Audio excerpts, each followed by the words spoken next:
Bueno, bienvenidos a todos. Esta es nuestra primera conferencia dentro del marco de nuestro tercer simposio en gestión de datos con la temática de ciudades inteligentes.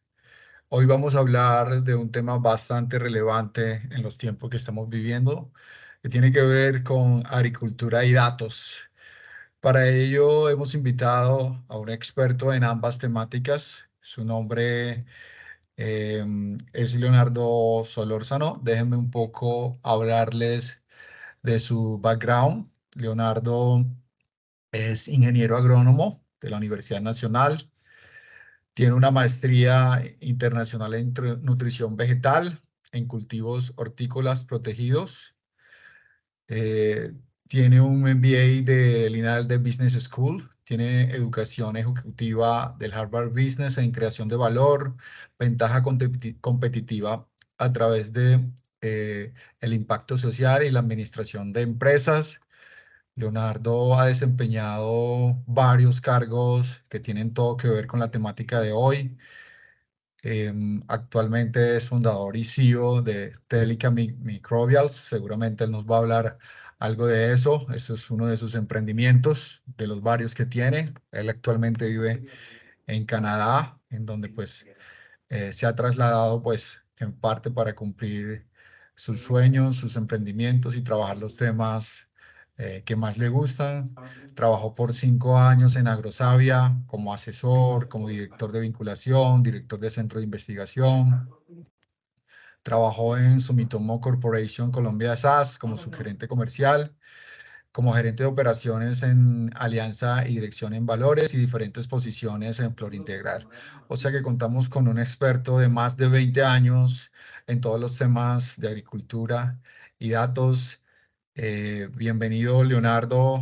Salúdanos ahí un poco mientras yo voy compartiendo la pantalla de tu presentación. Adelante, Leonardo. Hola Germán, muchas gracias. Y pues, gracias a la organización del simposio por invitarme. Creo que es una muy buena cosa que un simposio de gestión de datos y ciudades inteligentes arranque por un tema de agricultura. Es un poco inusual. Sin embargo, me parece que es una muy buena cosa, una muy buena señal y bueno, vamos a discutir algunas cosas relevantes acerca de las transformaciones que han venido impactando la agricultura, la producción agrícola y el tema científico de la mano de los avances en ciencia y tecnología. Entonces, ¿arrancamos? Listo, Leonardo. Voy para la segunda diapositiva. Pues ya hice la presentación. Vamos con la tercera diapositiva, en donde pues tenemos Muy aquí. bien, muchas gracias. De acá, eh, ok. Entonces, acerca de la relevancia, ¿por qué hablar de temas de agricultura y datos en un simposio de gestión de ciudades inteligentes? Entonces, para mí hay una motivación importante en esto, y es que estos campos convergen, y en la medida en que yo pueda atraer algunas mentes jóvenes apasionadas por el manejo de data y por las aplicaciones de la tecnología en agricultura, en biología, en genética, en genómica, me daré por bien servido, dado que Colombia tiene todavía una tarea enorme que hacer al ponerse al día en todas estas tecnologías. Yo creo que se puede, pero necesitamos un esfuerzo muy, muy grande, tanto del sector público como del sector privado, en involucrarnos y en hacer estas tecnologías relevantes, digeribles, y propiciar la innovación y el salto tecnológico que se requiere hacer en Colombia. Eh, para comenzar por este punto, la agricultura define la humanidad y no creo que haya una actividad tan definitoria y tan relevante como es la agricultura. Y esto básicamente está condicionado por un tema biológico. Solamente existe una forma de producir combustible que los seres vivos podamos utilizar en la biosfera. Entonces, nosotros utilizamos glucosa como combustible, no existe otra cosa que podamos usar y la única forma de obtenerla es transformar la energía solar a través de un proceso fotosintético, de un proceso bioquímico en glucosa. Eh, y esta actividad hasta ahora no se puede hacer ni en el metaverso ni se puede hacer en Marte. Entonces, más nos vale que sigamos manteniéndola relevante y que nos demos mañas de poderla seguir haciendo en este planeta, porque no hay forma de que nos podamos deshacer de ella. Esta siguiente. Listo, Leo, soy la siguiente. Esta actividad es tan relevante que ha dado forma a la especie. Y cuando hablo de dar forma, no hablo solamente de nuestra evolución societaria y de cómo estamos organizados alrededor de ciudades y a la periferia de estas ciudades se encuentran los campos de cultivo, sino que ha tenido un impacto en nuestra evolución. La dieta y los bienes agrícolas a los que tenemos acceso condicionan nuestra evolución, han condicionado nuestra masa cerebral, han condicionado la composición ósea, la altura. Hay muchos rasgos por el acceso a los commodities agrícolas y va a seguir siendo así durante muchos años. Siguiente. ¿Listo? Aquí quisiera introducir una cosa, esa vinculación y ese entramado tan propio entre la humanidad y la agricultura viene desde el mismo nacimiento de la humanidad. Eh, se supone que no se supone, se sabe que nosotros iniciamos nuestra jornada en el sur de África y nos movimos primero hacia el norte, hacia Oriente Medio. En este mapa que ven acá, en donde encuentran un número 1, eso señala lo que se llama la media luna fértil, que eran los valles fértiles entre el Tigris y el Éufrates en Oriente Medio. Ahí nace la agricultura, ahí se empiezan a domesticar las primeras especies silvestres, la humanidad empieza el aprovechamiento del recurso genético que no ha parado hasta nuestros días. Ese aprovechamiento del recurso genético ha estado ligado con el desarrollo de las civilizaciones.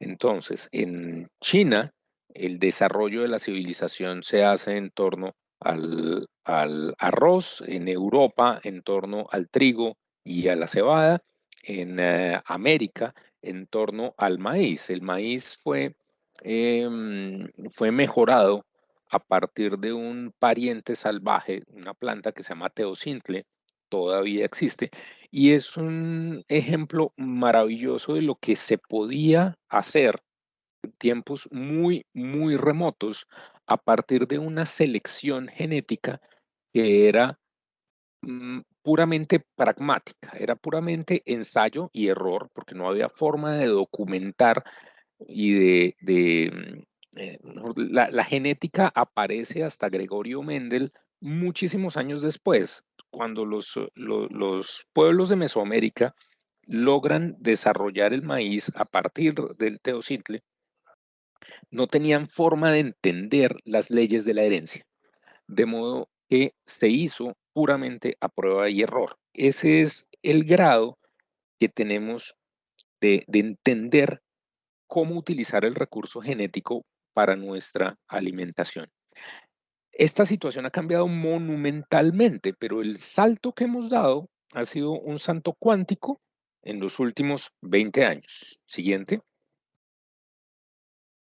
¿Listo? Ese salto cuántico se da cuando en relación, y es que una cosa es el genotipo y para meterme en este tema de data, entonces hablemos del genotipo como una serie de datos biológicos que están almacenados en una cadena de ADN. Esta cadena es de una simpleza maravillosa porque a través de las cuatro bases puede codificar toda la vida en la Tierra. La combinación de cuatro pares de bases puede sintetizar la cantidad y todo el espectro de proteínas que podemos ver en la biosfera, y a medida que ellas se van expresando, ellas se expresan en función del ambiente. Entonces, nosotros, los humanos y otros animales superiores, empezamos a codificar las proteínas y empezamos a codificar los señalizadores que nos dicen que debemos ir a dormir, que nos da sueño, cuando nuestros cosechadores de luz dejan de percibir la luz ambiental. Entonces, esa codificación parte, esa decodificación y producción de esos compuestos parte de una cantidad de señales ambientales, y como ambiente se debe entender el medio ambiente físico o geofísico, sino nuestra interacción con otros organismos. La presencia de otras moléculas en el medio condiciona lo que debemos sintetizar o no debemos sintetizar, y condiciona cosas como en los insectos, la presencia de feromonas eh, produce el mating, la búsqueda de pareja y el apareamiento. Son una cantidad de interacciones impresionantes. Ahora, esa interacción de esas dos cosas produce lo que nosotros llamamos fenotipo. El fenotipo ya son las características medibles de las poblaciones biológicas. Entonces, en el caso de ganado, estamos hablando de características como la distancia entre partos, como la producción de leche, la cantidad de masa corporal. Volviendo al caso del maíz, estamos hablando de la producción de mazorcas, cuántos granos por mazorca vamos a tener, cuántos hilos vamos a tener por mazorca. Todas esas cosas son características fenotípicas que se expresan a través de la interacción de fenotipo con ambiente. El entendimiento de esto ha dado nacimiento y ha posibilitado toda la explosión que fue la Revolución Verde. La Revolución Verde partió pues arrancó en México, en el Centro Internacional de Mejoramiento de Maíz y Trigo, de la mano de un señor premio Nobel de la Paz, Norman Borlaug. Él fue el papá de la Revolución Verde, y eso implicaba explotar ese genotipo para poder producir variedades altamente productivas que suplieran la demanda de crecimiento. Realmente esa revolución verde salvó millones de vidas, y en este momento, pues ahí encuentra uno discusiones de todo tipo acerca si fue buena, si fue mala, pero desde mi concepto fue una maravilla que salvó millones de vidas, que debe ser complementada a través de introducir otros paradigmas en agricultura, incluyendo agricultura regenerativa. Ya, siguiente. ¿Listo? ¿Qué ha pasado en los últimos años? Esta gráfica, la tomé de estas referencias que pueden encontrar en la presentación. Esta refleja, ustedes ven una especie vegetal y ven unas líneas punteadas. Esas líneas punteadas representan la fecha en que tuvimos el genoma completo de esa especie secuenciado. Y la amplitud de las bandas de colores refleja la cantidad de información que tenemos acerca de características de interés agronómico asociadas a esas especies. Entonces, por ponerlo de una manera muy simple, hasta el 2001 veníamos haciendo las cosas de mucho más sofisticadamente, con un método científico, pero haciendo un mejoramiento muy tradicional. Observábamos las características que estábamos deseando, y a través de diferentes técnicas de fitomejoramiento podíamos llevar esas características a poblaciones uniformes y a poblaciones reguladas que queríamos que reflejaran esas características a futuro, y podíamos generar esas variedades. Em, con el desarrollo de las técnicas de biología molecular, podemos hacer un fitomejoramiento que es asistido genéticamente, y podemos romper barreras entre especies, podemos hacer edición génica, podemos hacer una cantidad de cosas con esa información, con la misma información de base, porque en este momento no se produce más información de base en toda la biosfera. Ya la tenemos y esa es. pero sí su interacción y su entendimiento están creciendo exponencialmente a medida que avanzan, no solamente nuestro entendimiento de cómo funcionan esas interacciones genéticas, de cómo además de la composición de un individuo, entendemos la composición de los individuos de la población y cómo interactúan para sintetizar proteínas, para sintetizar metabolitos y para interactuar entre ellas. Todo esto, imagínense ustedes poderlo traducir a nivel de datos. Entonces tenemos que hoy en día el cuello de botella ha pasado de un entendimiento y una generación muy precaria de data que teníamos alrededor del 2001 a cómo vamos a hacer ese procesamiento y cómo vamos a interpretar todo esto para poder tener variedades más productivas que se adapten a las condiciones de cambio climático que nos sirvan para fijar y extraer más carbono ambientalmente, fijarlo en los suelos y que también nos provean formas diferentes de controlar plagas y enfermedades. Siguiente. ¿Listo? Ahora volvamos un momento al tema del genotipo y el fenotipo. Parece fácil cuando uno tiene eh, unos cuantos individuos de una especie y unas condiciones relativamente controladas ambientalmente. Em, Desde luego, cuando lleva uno esto a la práctica y a campos agrícolas, pues empieza a tener una cantidad de genotipos que empiezan a interactuar con una cantidad de ambientes y que empiezan a interactuar entre sí. Entonces, esa cantidad de información que se genera ahí es tremendamente valiosa, pero realmente reta nuestra capacidad de procesamiento y nuestra capacidad de entendimiento. Em, Son teras y teras de data, de información que escasamente entendemos y que escasamente podemos procesar dentro de las cosas que han sucedido en el entorno recientemente. Está la expansión monumental de la capacidad de cómputo, mucho de ello jalonado por empresas, creo que ustedes las conocen muy bien, las empresas productoras de tarjetas gráficas, que además de jugar son una herramienta básica en temas de secuenciación. Es muy curioso, gracias a los avances que se dieron para crear máquinas más potentes para poder jugar juegos cada vez más complejos, más demandantes gráficamente, esta capacidad impactó directamente nuestra capacidad de secuenciar genomas.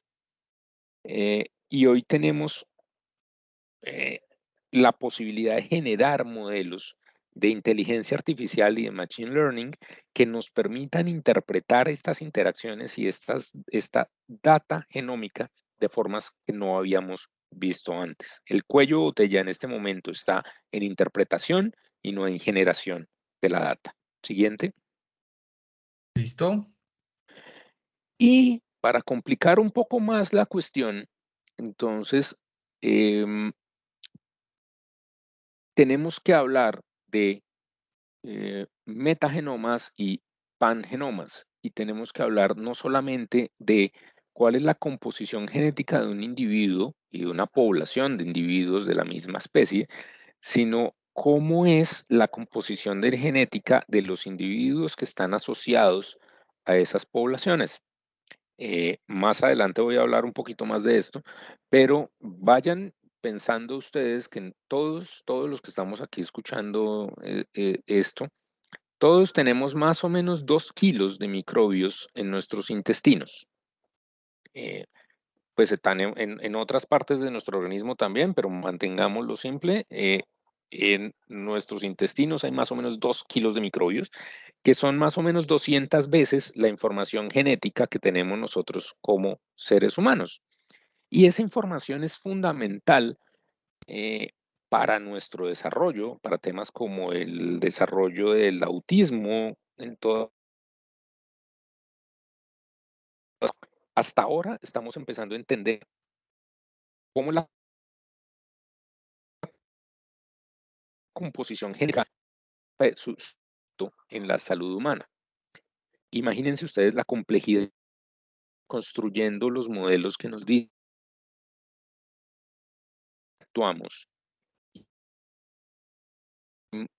¿Cómo podemos manipular esas poblaciones microbianas para obtener beneficios para grupos específicos de la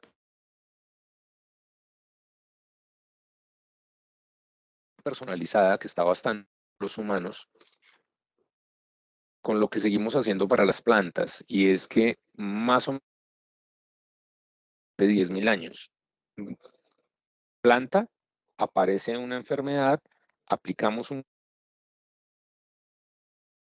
y nos comemos la planta. Eso tiene que cambiar. Tenemos que irnos hacia modelos de medicina personalizada en humanos a plantas, de modo que podamos entender cuál es la relación de las poblaciones microbianas que están asociadas a ella para poder manipularlas y poder obtener mejores resultados ambientalmente más favorables. Siguiente. ¿Listo? Eh, Aquí quiero hacer una pausa para hablar un poco de esta compañía. De pronto no es tan conocida, pero en Norteamérica sí. 23andMe lo que ha hecho es comercializar un kit de genética a clientes finales. Esto es consumidores, de modo que uno puede comprar su kit, la retorna a un laboratorio y tiene una lectura sobre su, que de hecho creo que este es un comercial que la utiliza, porque pues rastrea nuestros antecedentes, ancestros hasta Europa o hasta África. Sí, puede ser útil, pero a ha conducido el estudio epigenético más grande de la historia de la humanidad. Es curioso cómo pues me parece curioso cómo los clientes finales han venido pagando la construcción de un estudio masivo de composición genética de poblaciones en los países civilizados. Y eso eleva unas preguntas acerca de, bueno, ¿y esta data a quién le pertenece? ¿Cuáles son los mecanismos de gobernanza? ¿Cómo se le da de baja? Mucha de esa data no tiene utilidad hoy, va a tener utilidad en 50, 60 años, porque hay muchas cosas que no podemos interpretar de ahí todavía. Entonces, asociadas a esa gobernanza y a todas esas cuestiones en las que ustedes son mucho más expertos que yo, que vale la pena cuestionarse y que vale la pena analizar. Siguiente. Voy a tomar lo que me queda de la charla para hablar de aplicaciones y sectores claves que se pueden que está pasando en estas ciencias. Entonces, siguiente. ¿Listo? Una de ellas es vertical farming. Esta industria que ha estado muy cuestionada últimamente, dado que dentro de todo el desplome y dentro de los descalabros que han ocurrido en el mundo del venture capital, ha habido varias que han enfilado para la quiebra luego de sangrar caja durante varios años en unas cantidades monumentales. Pero vertical farming es una alternativa muy, muy relevante hoy en día para desacoplar la presión de la producción agrícola del medio ambiente. En estas instalaciones, entonces, se tiene absolutamente todo controlado. Y esto es volúmenes de riego, luminosidad, la fórmula, las de luz, la composición de frecuencias que uno utiliza en estas verticales son unos secretos súper bien guardados en la industria. La presión de CO2, el tiempo de crecimiento, todo está totalmente controlado. Y en lo que creo que la industria todavía tiene es en el entendimiento de todas esas variables contra el impacto en el crecimiento. Volvemos al tema de genotipo-fenotipo, cómo esas variables ambientales están impactando la producción y cómo podemos optimizar esa producción para obtener cada vez más producción agrícola en menos área sembrada y con menos presión sobre el medio ambiente.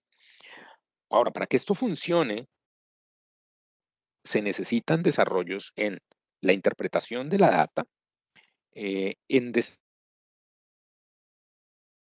desarrollo que me puedan decir en cuánto tiempo van a crecer, cómo se van a afectar en la fórmula y que eso en la fórmula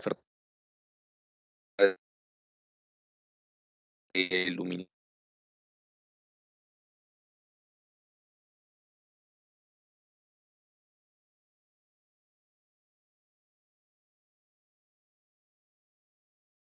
Leonardo, te perdimos. Por favor, ¿me confirmas que estás conectado, por favor?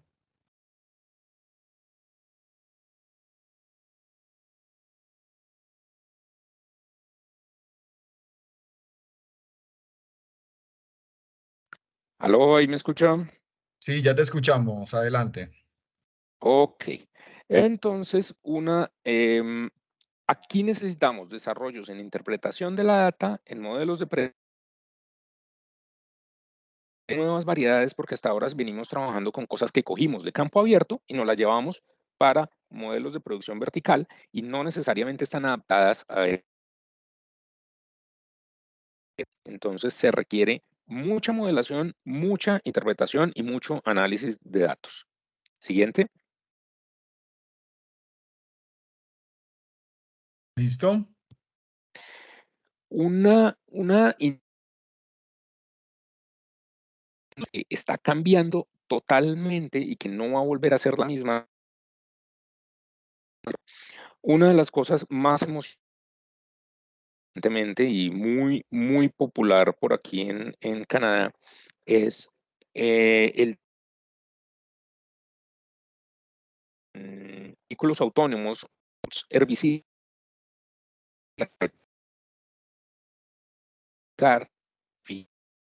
las especies arbences, las malas tempranos de desarrollo, diferenciarlas del que puede ser una aplicación que son mililitros con son mililitros que pueden controlar efectivamente las malezas aplicado al mercado. Ahora, esto funciona muy bien en agriculturas que están en entornos planos,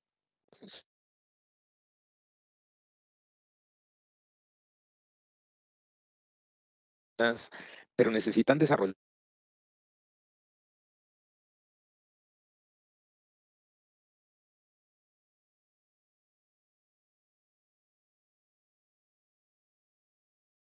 Hola, Leo, te perdimos nuevamente. Por favor, verifica.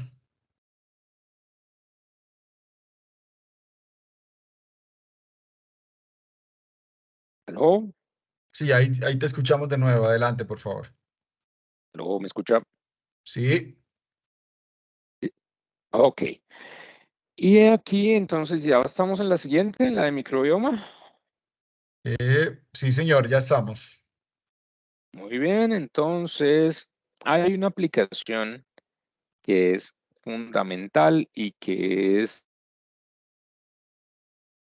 marcar desarrollos en medicina personalizada, en agricultura.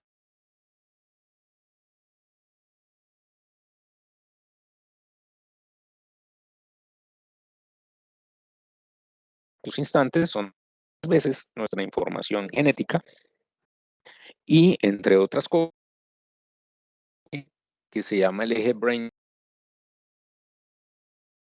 gut, de modo que esas poblaciones microbianas que tenemos producen una cantidad de metabolitos que tienen un impacto directo en nuestra salud mental, en el desarrollo.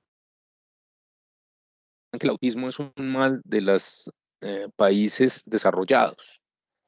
¿Por qué? Muy probable exposición a la misma población microbiana asépticas como las que tenemos en y eso, ese eje no se desarrolla apropiadamente. Entonces, hasta ahora estamos interna y nuestro genoma condicionan nuestra salud y condicionan. Ahora resulta que las plantas y ese microbioma para su salud y para la nuestra. ¿Por qué? Porque en la medida en que esas plantas se enferman en campo, pues tenemos son unas más agresivas que otras. Todavía no podemos hacer una producción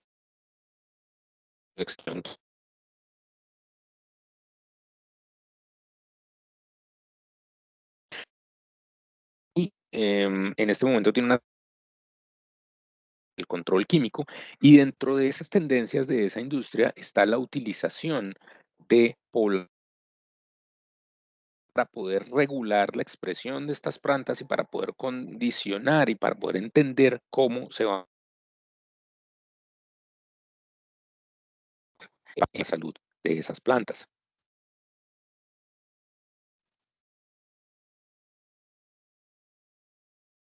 Leonardo, te estamos perdiendo. Vamos a intentar otra cosa.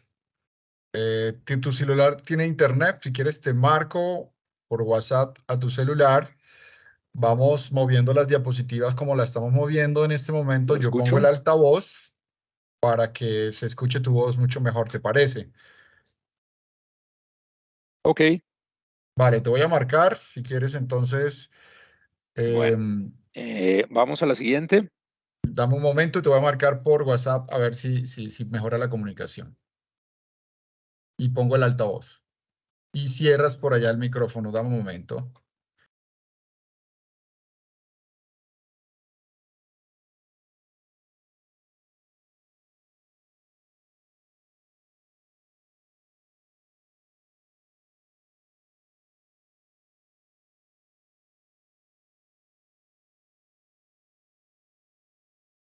¿Cómo me escuchas ahí? Sí, bien. Vale, ¿ustedes lo escuchan allá? Por favor, me confirman que todos en la conferencia están escuchando. Sí, perfecto. Perfecto. Estamos, Leonardo, en la diapositiva de el microbioma vegetal es la fuente esencial de datos para rediseñar la protección vegetal. Adelante, por favor.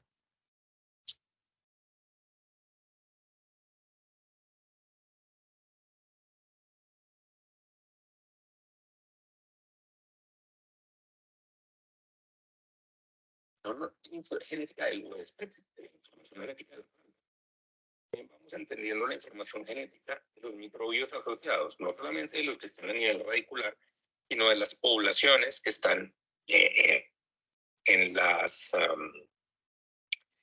hojas y de las que están dentro de la misma planta, porque aquí también hay endofitos.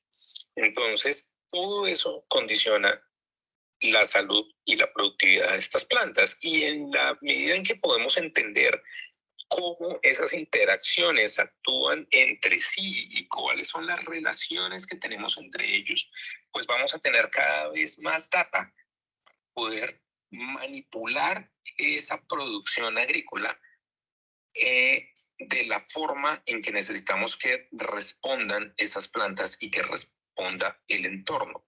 Esto abre unas posibilidades enormes para una producción vegetal que es mucho más consciente del medio ambiente y mucho más regenerativa y que usa a totalidad los recursos genéticos que tiene a disposición. Siguiente. ¿Listos?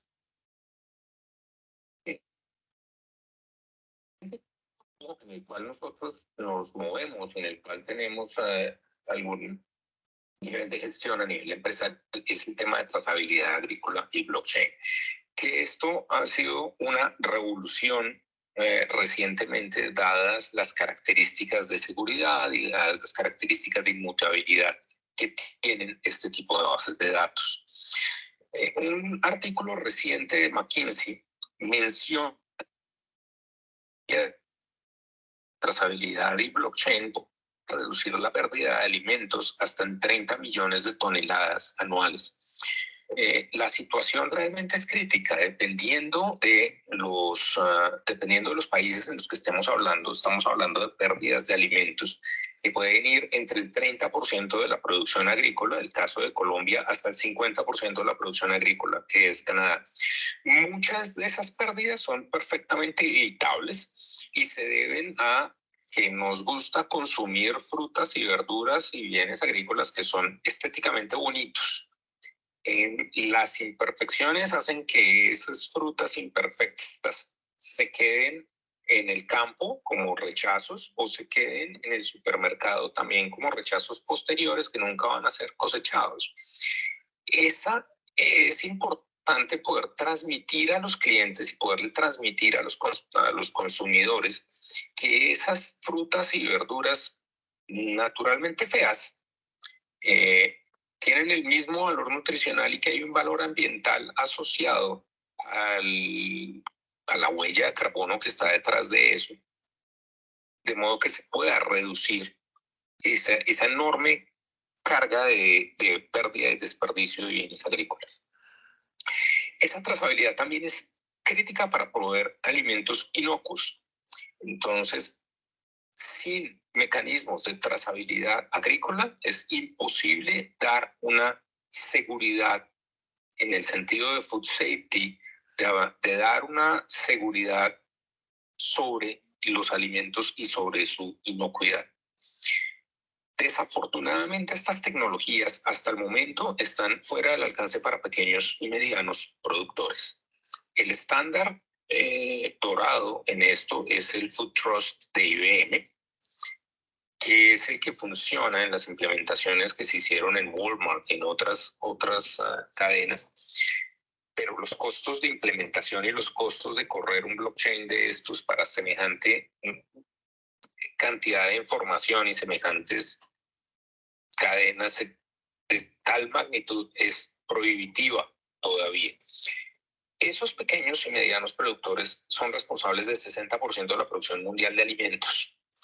Entonces, si sigue la tendencia que tenemos global de exigir mayor trazabilidad y de montar esa trazabilidad en cadenas cada vez más sofisticadas, pues podemos estar creando un cuello de botella que deje por fuera mucha gente. A eso, siguiente. ¿Listos? Ha sido el motivador de una de las cosas que hemos venido desarrollando aquí en Canadá y que desarrollamos en principio, a través de un programa que fue liderado por la Fundación Rockefeller, a través de unos socios con los que estaban en el Meridian Institute y IDEO, Talk for Food, en la cual 6 startups a nivel mundial que estábamos involucrados en esto, desarrollamos unas líneas para promover la seguridad y la trazabilidad y poder desarrollar herramientas de trazabilidad que fueran asequibles a mercados en desarrollo. Y esa es una de las cosas en las que nosotros estamos involucrados. Esa trazabilidad funciona a través de la generación de códigos QR heredables y de tokens de serialización que se guardan en una base de datos blockchain y que permiten a los productores comunicarse directamente con los consumidores finales en interacciones que quedan guardadas en un sistema y que son operables en amplias gamas de dispositivos desde las terminales muy básicas que se encuentran por doquier en el tercer mundo hasta terminales de alta tecnología que pueden leer códigos NFC. Siguiente. ¿Listos? Ahora, para cerrar, acaba de abordarse esta pregunta y es cómo nos ponemos al día. Durante la epidemia de COVID, aquí en Canadá ocurrió algo muy interesante y es que una organización se volvió supremamente relevante, esa organización se llama Genome Canada, acaba de cumplir 20 años Y si ustedes ven aquí hay una situación bien curiosa, y es que una organización que se llama Genome Canada arrancó hace 20 años, y hace 20 años no sabíamos mucho de genómica y para qué podría llegar a servir esto. Pues resulta que supimos para qué podía servir en el momento más crítico. Entonces, eso lo lleva a uno a pensar acerca de la relevancia de la investigación básica.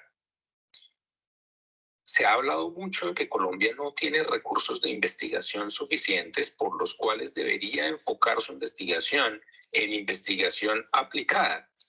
Y eso es un error craso que ve uno saltar una vez tras otra entre los diferentes planes de desarrollo de los diferentes gobiernos. Todos le apuntan sin importar en qué punto del espectro están. Todos mencionan que es necesario dedicarse a investigación aplicada. Desafortunadamente, la investigación aplicada sí es muy relevante, es importantísima, pero no puede generar los mismos activos de propiedad intelectual de la investigación básica. De modo que el acceso a los beneficios sigue siendo restringido. Y necesitamos entender a nivel básico cuáles son nuestras poblaciones microbianas, entender realmente qué es eso de la biodiversidad a nivel genético, a nivel de interacciones, a nivel de toda esa data que se puede generar por ahí. Siguiente. ¿Listo? Y la gráfica es muy usual en el mercado de Venture Capital. Uno dice, ok, el Venture Capital se inventó para financiar el riesgo en etapas tempranas de emprendimiento y en etapas tempranas de desarrollo de tecnología. El Venture Capital nació asociado a la industria de biotecnología en los Estados Unidos. Es una faceta poco conocida de un señor que se llamaba Vannevar Bush. Él escribió un reporte para el Congreso que se llamaba Ciencia la frontera algo, pero es un reporte importantísimo en donde establece la importancia de la investigación básica en los Estados Unidos. Este señor, además de ser un cerebro en estrategia, en investigación, era capitalista de riesgo, era un venture capitalist que estuvo asociado al nacimiento de la industria en Silicon Valley.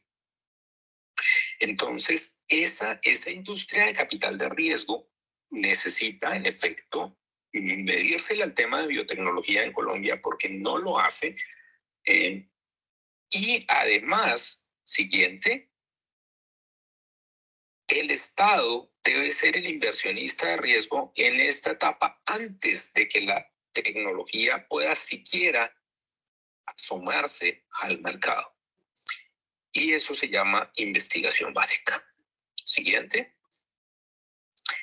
Para los que estén interesados en esto, en el impacto de la investigación básica y en cómo generar política que nos permita aprovechar toda esa infinidad de datos que tenemos, Colombia es una de las potencias mundiales en temas de biodiversidad. Si vemos esa biodiversidad como data, el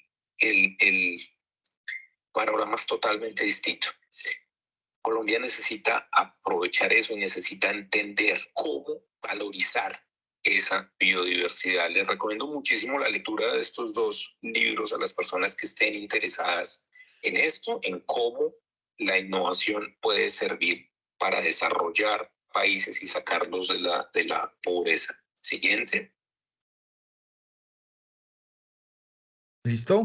La síntesis de estas dos teorías entonces nos lleva a que la visual del market fixing, de la reparación de imperfectos del mercado, está totalmente mandada a recoger. Realmente tenemos que identificar esos mercados que deben ser formados, incluyendo los mercados de conocimiento y los mercados para nuevas tecnologías y para la valorización de productos biotecnológicos, y darles forma a través de instrumentos de gestión pública.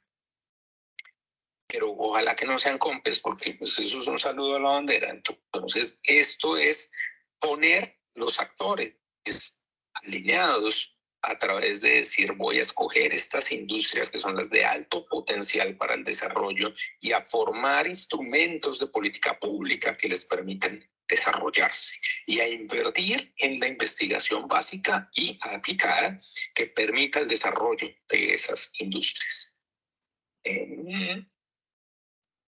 Y con eso termino. Muchísimas gracias. Gracias, Leonardo. Voy a dejar de compartir pantallas para ver si hay preguntas que no había podido ver. Sabes, Leo, me quedó sonando dos cosas de los que tú dijiste y nunca lo había pensado así. Tú dijiste, si esta gran biodiversidad en donde somos potencia mundial no las volvemos datos, y si esos datos no los volvemos investigación, no estamos haciendo nada. Entonces, a veces nos confiamos de ese discurso, sí, somos potencia en biodiversidad, pues, somos bendecidos por esto, pero pues nos quedamos con esa frase. Me gustaría ahondar muy en estos instantes que nos quedan en esa frase que dijiste, es, ¿cómo podemos aprovechar y esa biodiversidad volverla a datos?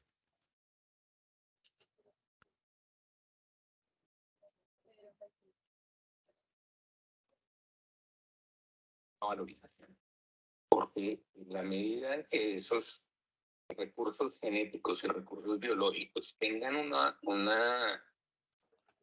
impacto en el bienestar de las comunidades y en la generación de recursos para esas comunidades, que ellos vean que sí, que conservar estas plantas genera beneficios económicos y que a partir de esos beneficios económicos pueden mejorar su nivel de vida y que realmente hay un share benefit, que es esto que implica y el espíritu del protocolo de Nagoya, pues eso impulsa a esas comunidades a conservar los recursos y a la creación de empresas que puedan generar valor económico. Si el recurso se preserva solamente, que también es muy válido, tiene que haber zonas de cero intervención y tiene que haber zonas en donde esos recursos no se pueden explotar, pero hay que hacer ejercicios de bioprospección y hay que entender, bueno, este recurso genético de aquí, ¿cómo lo llevo al mercado de una forma en que ese recurso sea sostenible, que haya un benefit sharing y que ese valor que se genere me dé para seguir haciendo exploración de esa diversidad biológica? Vale, Leonardo, por acá alguien nos dice que si nos recuerdas el gestor que nombraste en la última diapositiva, que es el genio de los fondos de capital.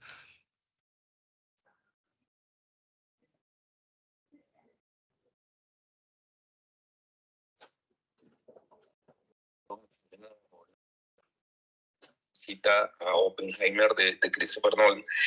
Después de que los Estados Unidos se dan cuenta de que esa investigación en ciencias básicas, en física nuclear, que no tenía una aplicación realmente que dijera no estaba a la vuelta de la esquina, cuando ellos se dan cuenta de que esa investigación y esos recursos que se pusieron un poco de tiempo antes, pues fueron fundamentales para el final de la guerra, pues le encomiendan a este señor, a Vannevar Bush, la construcción de ese reporte que se llama La ciencia, la frontera sin límites.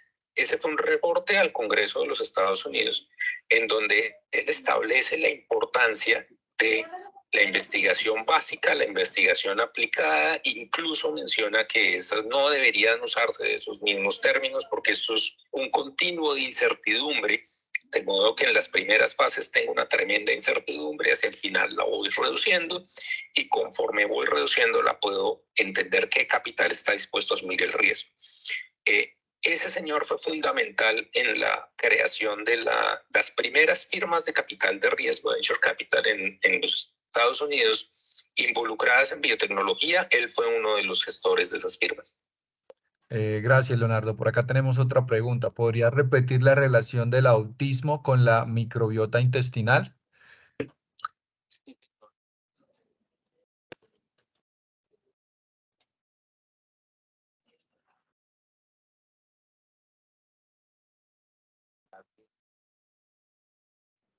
información en lo que se llama el eje brain-gut, el eje entre el cerebro y los intestinos. En Norteamérica existe un primer probiótico que está destinado al trabajo entre ese eje brain-gut. No es el probiótico que uno encuentra en todos estos wellness shops, que son bifidobacterias y lactobacterias, que sí, son buenas, hacen su trabajo. No, es una cepa específica que se sabe clínicamente que trabaja entre la relación entre el intestino y el cerebro. Lo encuentran a través de búsqueda. Les recomiendo que exploren fuentes científicas válidas, Scopus, con ese criterio de búsqueda del eje brain-gut. Vale, Leonardo. En este momento no tenemos más preguntas. Leonardo, no sé si quieres agregar algo como conclusión final de todo lo que hemos hablado hoy.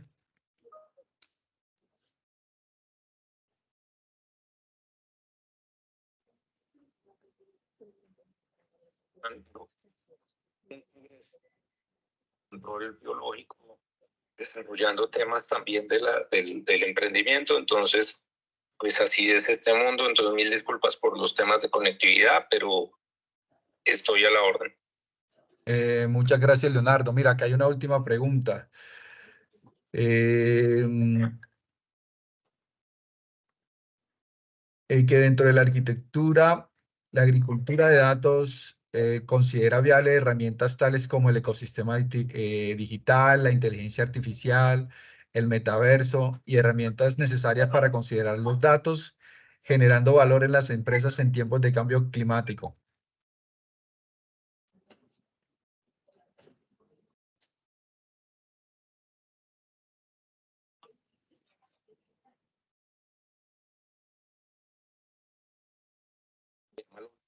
Alberta, ellos sacaron la primera carrera de agronomía digital en el mundo. Wow. Entonces, es supremamente relevante. Alguna vez a mí me contaron una analogía, decían, mire, esta planta está diseñada para ser manejada con este par de computadores. Era una planta de producción de fertilizantes. Está diseñada para ser manejada con este par de computadores, y aquí hay un operario y un perro. La función del operario es darle de comer al perro, y la función del perro es morder al operario si llega a coger el computador. La agricultura se va a mover hacia allá, porque la tendencia global es que la población se concentre en las ciudades y cada vez se tenga que manejar el campo con menos personas. Entonces, los temas de geomática, de robots para agricultura de precisión, van a ser fundamentales, porque cada vez vamos a tener que operar el campo con menos gente.